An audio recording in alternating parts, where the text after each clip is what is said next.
Can I be personal? Please. No one gets into marriage to get out. Yeah.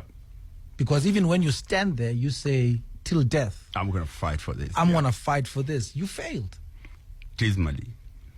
And for me, I think I modeled marriage my own way. Oh. Alone. Tell me. Because of my upbringing and my parents failing in marriage, and then me not being raised by both of them, I created my own world where I'm like, when I get a chance to do this thing, I'm going to do it this I'm way. going to do it this way. Yeah. And so much that you want to lead in everything. Oh.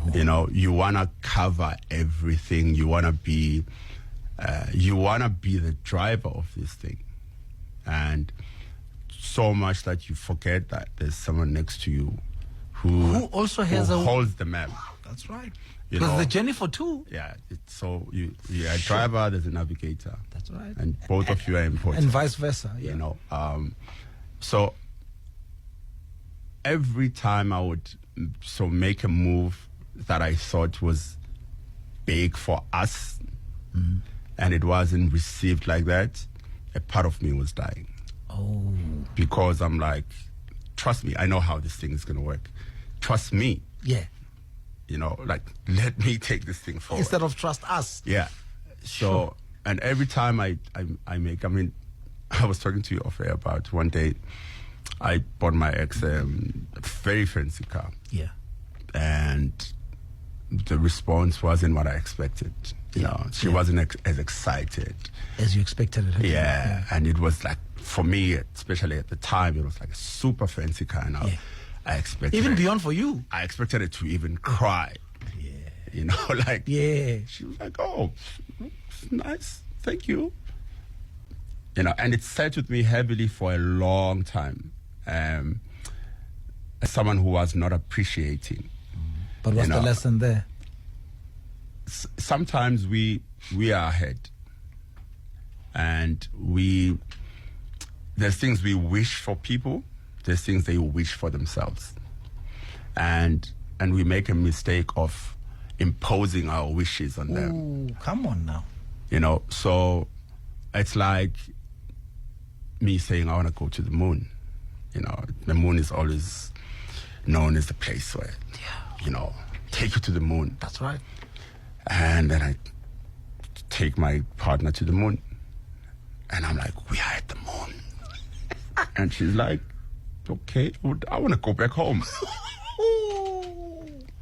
We are on the moon. I'm like, are you serious? Like, look at where we are right now. We are above everything. She's like, yeah, but cool for you. It's the same thing. Thank you. Until she's ready to go to the moon. Oh, yeah. Then we can go together. Oh, yeah. And we both feel the same way. So there's so many of those things that hit me later. Yeah. Not to say that then I want to try marriage again. Just understanding it where I'm like, I could have been easier on that. Yeah. I could have taken time on that. I could have, when you come out, it's so easy to say, she's wrong, she did that.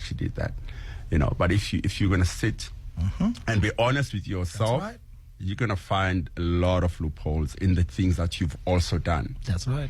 And that's when peace comes. Yes. That's when you, as I was saying, and healing comes. That's when you need to take it easy on yourself now in forgiving yourself, because it's a journey, man. No one is going to come out perfect. We're going to die not perfect. We're going to keep trying. We're going to read books. We're going to, I'm listening to one called Becoming Nobody. Oh. Because, personally, that's all I've been trying to be, somebody. Yeah. So much that I've lost who I really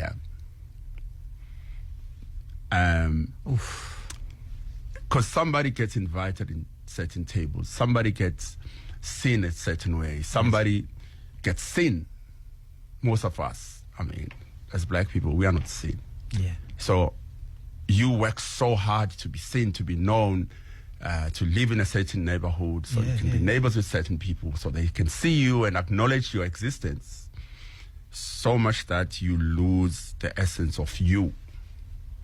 You know, so I'm trying to learn To become nobody. Yeah. And I walk in a room as me, Sure. not as someone who drives a certain car, lives in a certain place, have a certain amount of money in my bank account. Just walk in as myself. And I can walk in then in any room without feeling like, oh, I don't belong here. Yeah. You know, because as a human being, I belong everywhere.